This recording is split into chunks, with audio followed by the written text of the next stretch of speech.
Here's the story. Hi, this is Bobby Warren. I want to welcome the Parkview family to a little bit unusual Zoom meeting. In the Zoom room are Mel, Jeremiah, Brian, and Mark. And we're recording this on a Tuesday night, about 5 days before I will preach a sermon on worship in troubling times. And the way the sermon came about, probably about 4 weeks ago, Wendy and I were sitting at home, sitting on the futon couch, and Wendy was delivering home communion or serving home communion. And so on the plate are like 2 oyster crackers and little glasses of grape juice. And it just came to my mind that, in some ways, I feel like the Jews of the diaspora. Now, we're not being exiled, we're not tortured and all that, but we had to figure out a way to worship when our normal ways of worshiping was cut off. And so, Brian, what I would like to do is kind of just talk to all of you and get a sense of what it was like how did we get to the point where, okay, we're doing Facebook Live, we're doing YouTube, hey, we're going to record everything ahead of time and then get it to play. And so, Brian and Jeremiah, I'll lean on you for some of that, information. Mark, I'd like for you to talk about the struggles week in, week out, trying to get that thing up and uploaded and ready to go. And then Mel, later on, we're going to talk to you about Ezra and Nehemiah went back to rebuild the temple and rebuild the wall so that God's people can worship again. And so I think you've played a big role. And let me silence my phone so we don't hear this throughout the entire meeting. But Mel, I think you've been tasked with, how do we, as a Parkview family worshiping God, how do we get back to worshiping as a body once again? So, Brian, how did all this come about? Well, I'll say this, that it's always been on my mind that we would live stream someday. And I actually was at the preaching summit the week before and literally was not really watching the news. And by the time I had gotten home, everything was kind of like falling apart, it felt like. And everything was changing so fast. And then when we knew we were going to cancel services, it was a matter of, well, we got to do something. And I remember one time when we canceled services, I did a service out here in the sunroom while it was snowing and we couldn't have services. And so I thought, well, let's just do that. Let's just do something. And so we thought, well, let's utilize that new area. We'll start out down there. And when I go back and I watch those, I heard one, I was like, I cringe, but it was just a matter of, we just got to do it regardless of what it's like right now, and to continue, because I just felt it was important. And I was so glad that, really Mark Altice has been there every week. Jeremiah and Mark was there early on in the early stages. And I think that's where we just started there. And then it morphed into a whole lot better. So, and that's where we are. But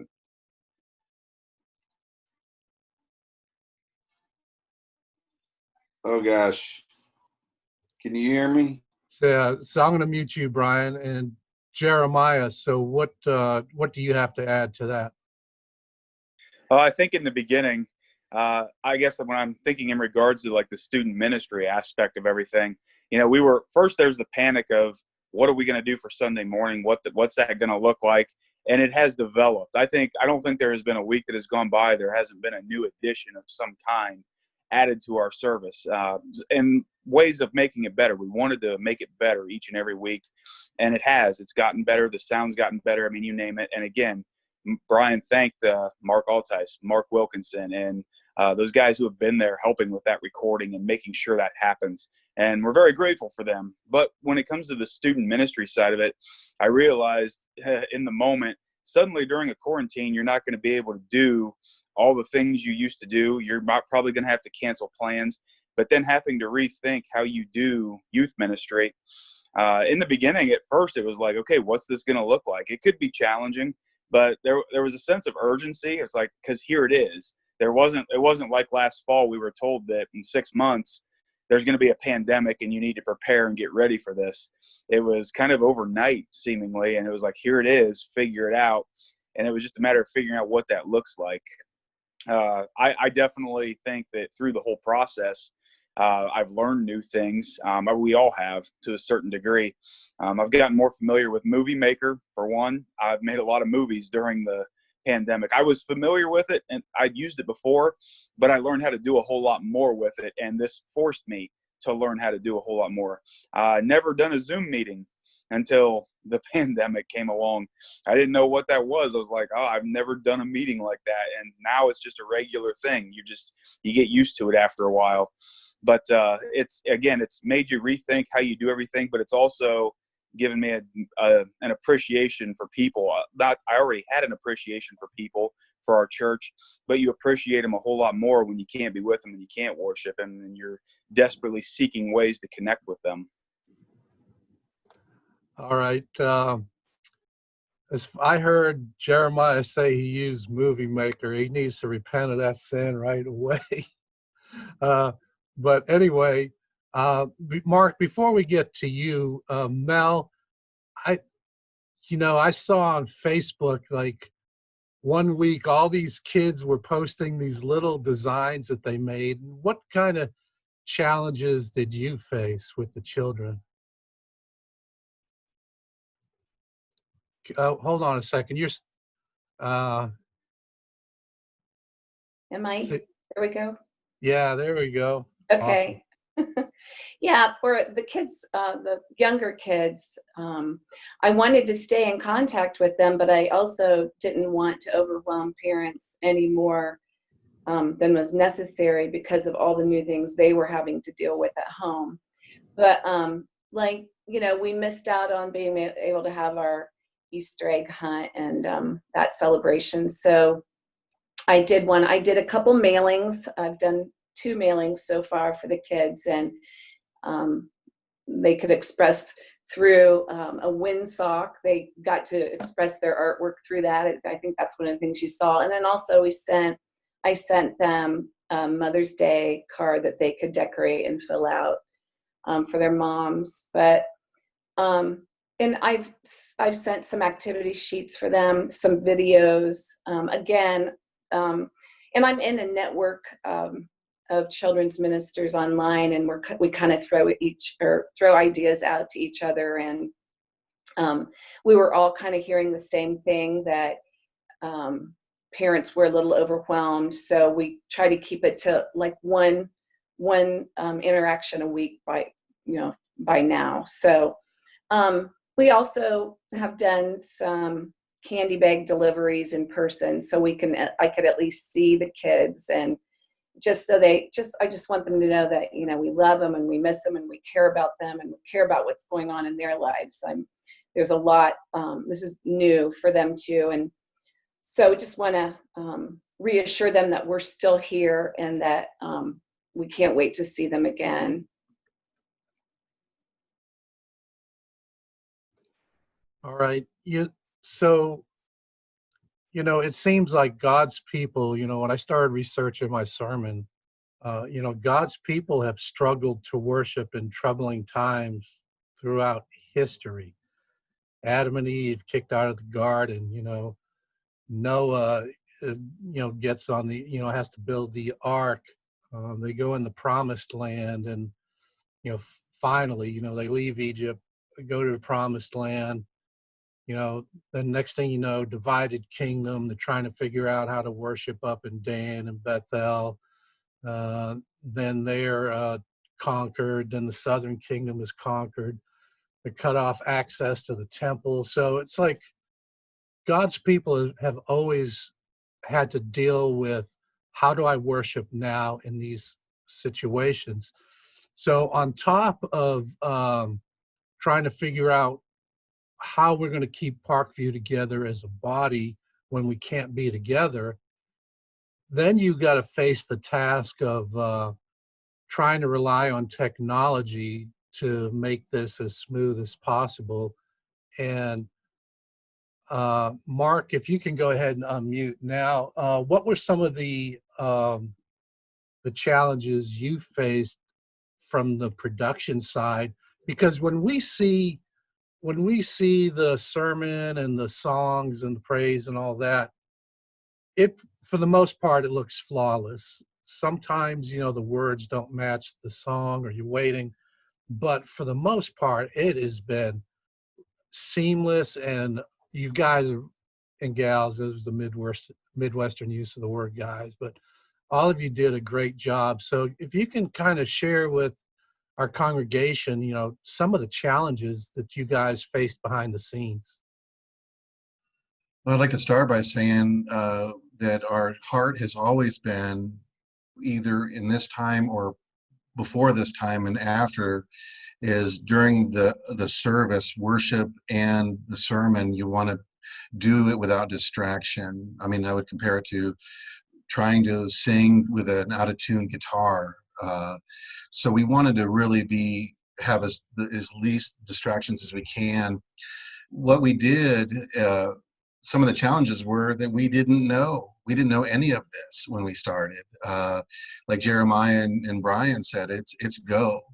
And how we ended up, I mean, I would say every week we've learned what to do, we've learned what not to do, and we're still learning. We're going to be streaming in the future, and that's a whole new ball game. I can't remember how many weeks we've done this, but we still haven't gotten it down completely, but we're continuing to grow, and it's been great. So how the technical side of it, what we've been doing is Mark Altius, he did the video front live, and he changed the words to the songs. He did the scriptures for the sermon, and I was in the back recording the audio separately, because in the very beginning we were just using the microphone on a phone, and it was, in my opinion, taxing. I don't mean that derogatory, but you want, when the preaching, you want to be able to hear every word clearly. You want to hear the music clearly, and you want to be able to see the words and focus on the words and communicate with God. That's what it's all about. So we did them separately, though, at the same time, and we went and we put the audio with the video, lined it up perfectly, cut out the transitions of walking on the stage, adjusting the mics or what have you, and even the tuning of guitars. It's been great, though, I'll be honest with you. It's been challenging. It's been a difficult time, but learned a lot. I've really enjoyed getting to know people more through this, and you could tell that when we would get together, we would even talk later because we were together, and it was nice to see each other. And I think I've talked to especially Brian more than I did before. It's been great. There's been late nights, I'll be honest. We were on the phone at 2 a.m. on Saturday night getting it uploaded online, and we've thought a couple times we might have to go live Sunday morning because it's not coming together right. But it's been good. It's been good.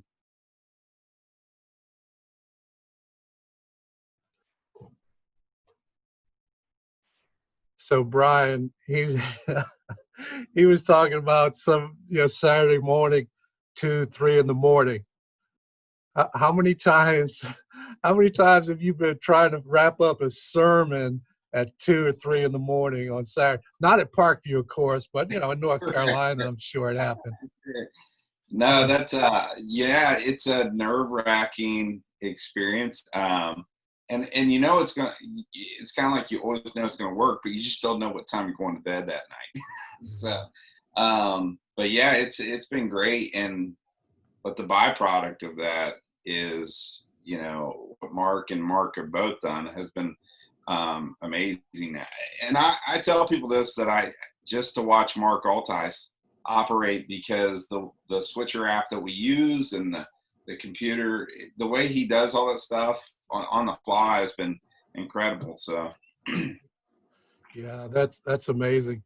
So Brian, before we go to Mel and talk about kind of the logistics of how do we return to worshiping as close to normal as possible, any reflections on this whole process?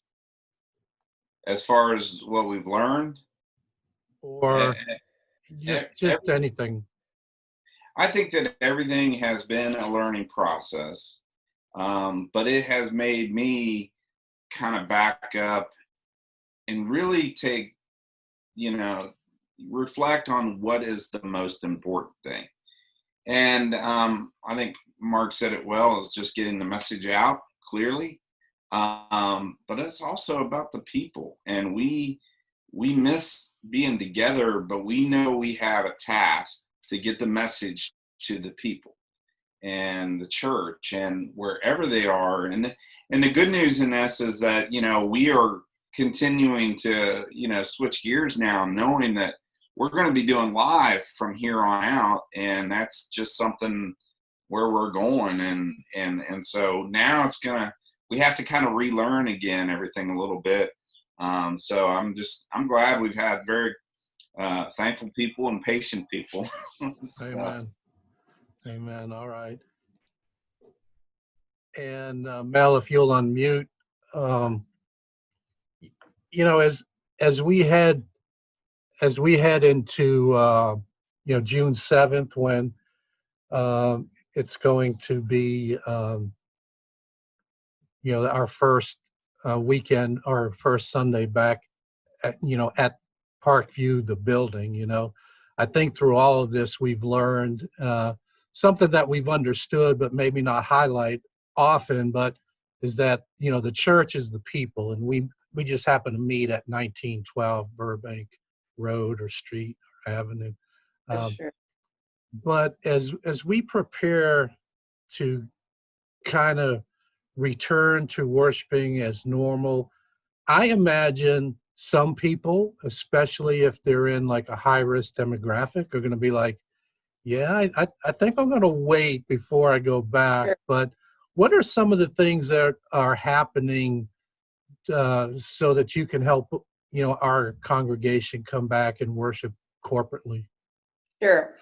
And first and foremost, this is us unlocking the doors. There's no judgment about whether you come back June 7th or whether you're not comfortable yet with that. And in fact, you know, we encourage our older group, 65 and older, to stay home still.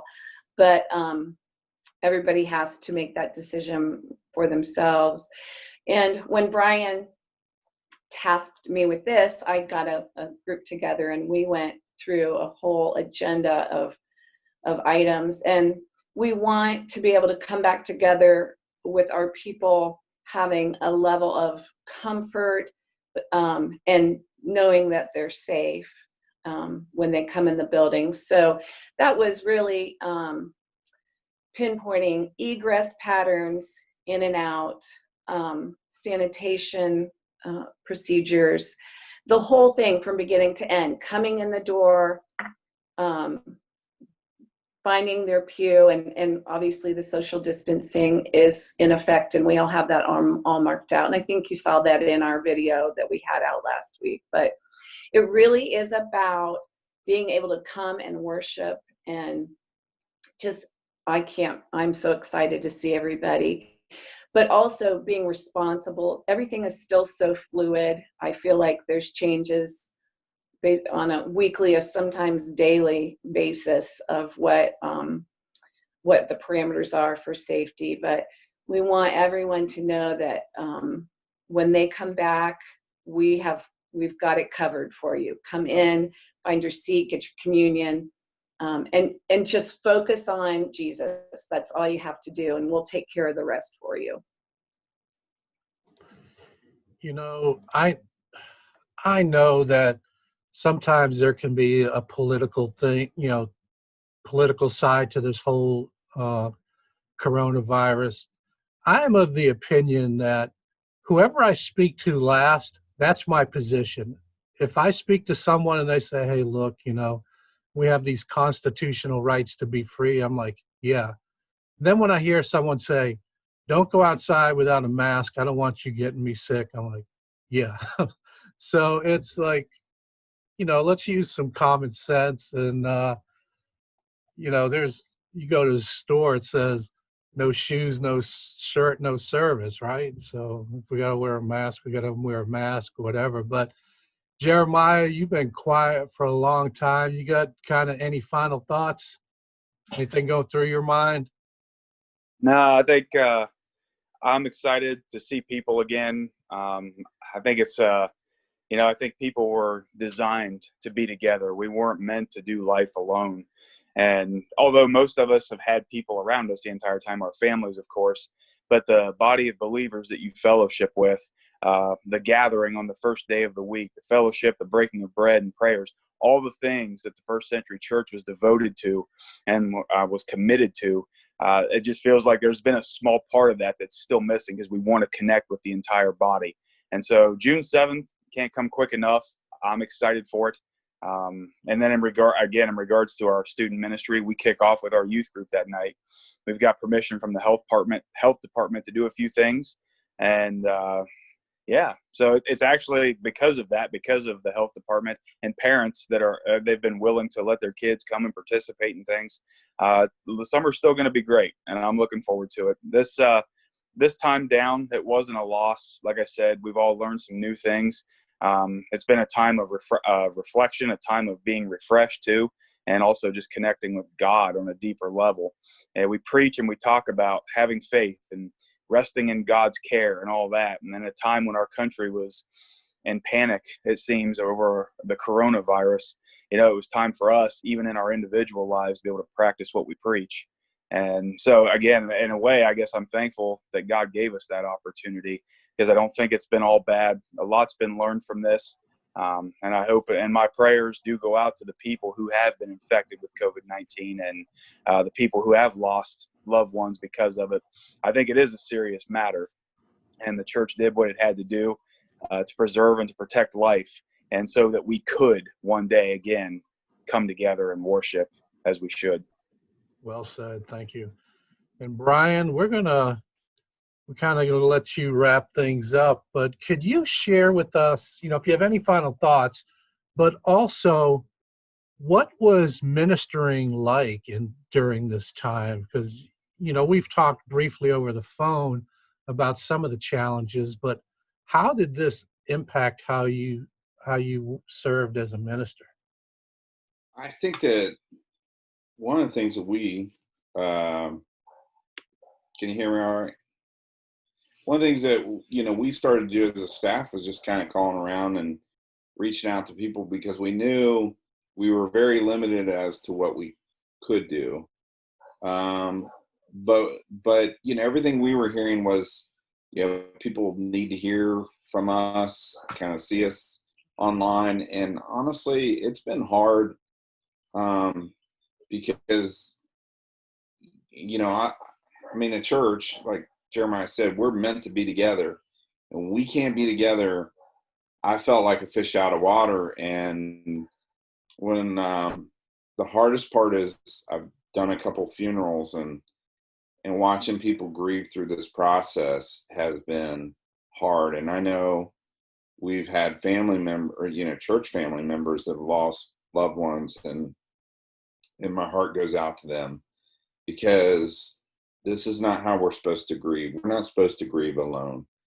And it's probably one of the saddest things I've seen in a funeral home, when everybody's spread out and there's only about, 15, 17 people in a large gathering. And so that's been really hard to see.